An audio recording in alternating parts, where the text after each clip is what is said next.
Dans les rues, c'est la panique. Les habitants tentent d'échapper aux débris projetés sur plusieurs kilomètres. Il est 13h30 heure locale.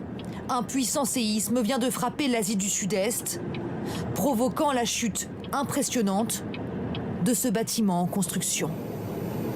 Il y avait beaucoup de bruit. Et les gens, lorsqu'ils l'entendaient, ils commençaient à se sauver. Ensuite, le bâtiment a été coulé complètement. Sur place, les secours s'activent pour tenter de retrouver les 80 personnes toujours bloquées sous les décombres, notamment des ouvriers qui travaillaient sur le chantier de l'immeuble détruit. Le tremblement de terre a provoqué de puissantes secousses dans toute la Thaïlande, dans cette station de métro ou encore dans cet immeuble de la capitale.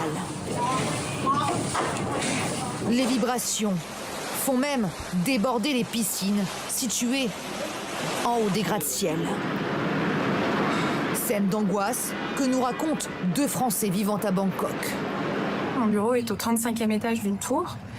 Et c'est assez saisissant ce qui se passe à ce moment-là. On a l'immeuble qui commence à se balancer de gauche à droite. On nous a donné l'ordre de nous mettre sous les tables pour nous protéger. Grosse frayeur et à un moment on se réveille un peu et on dit bon faut sortir. On sait pas trop combien de temps il se passe, je dirais 20 secondes, 30 secondes. Et ensuite il faut descendre les 27 étages avec tous les collègues, donc les cris, c'est pas très rassurant. Par sécurité, cet hôpital de Bangkok a dû faire évacuer tous ses patients, alors que selon un premier bilan provisoire, le séisme aurait fait en Thaïlande au moins 3 morts et des dizaines de blessés. Des bureaux qui tremblent, des routes éventrées et des habitants apeurés. Tous ont été surpris par la puissance de la secousse. Très vite, les secours tentent de prendre en charge les blessés qui affluent aux urgences de l'hôpital général de la capitale birmane. Certains arrivent à bord de camionnettes, sur des brancards improvisés. Pendant que je faisais le ménage, j'ai été secouée une fois et j'étais choquée. Je me suis demandé ce qu'il se passait. Immédiatement, les tremblements se sont intensifiés et je ne pouvais plus les supporter car nous étions au rez-de-chaussée. J'avais peur que le bâtiment s'effondre et je suis sortie de la maison. Notre mur de la maison était fait de plaques de pierre et le mur s'est effondré. Mon enfant s'est allongé sur le sol et la plaque est tombée sur elle. Devant l'hôpital, des scènes d'angoisse. Certains pleurent, d'autres tremblent alors qu'ils tentent désespérément de joindre des proches pour assurer qu'ils sont en vie.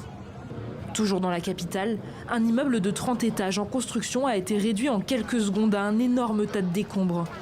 Peu après la secousse, les secouristes s'emploient déjà à extraire des blessés, comme cette femme et son enfant coincés sous les décombres.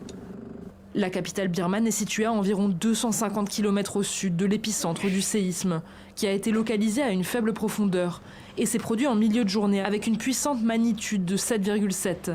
Les autorités ont déclaré l'état d'urgence. Les secousses sismiques étaient centrées sur Sagaing.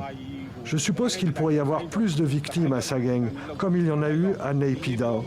Par conséquent, nous avons déclaré l'état d'urgence. Nous voulons que la communauté internationale fournisse une aide humanitaire aussi rapidement que possible. L'Organisation mondiale de la santé a annoncé avoir déclenché son système de gestion des urgences après le puissant séisme et la mobilisation de son centre logistique à Dubaï pour préparer les fournitures pour les blessés.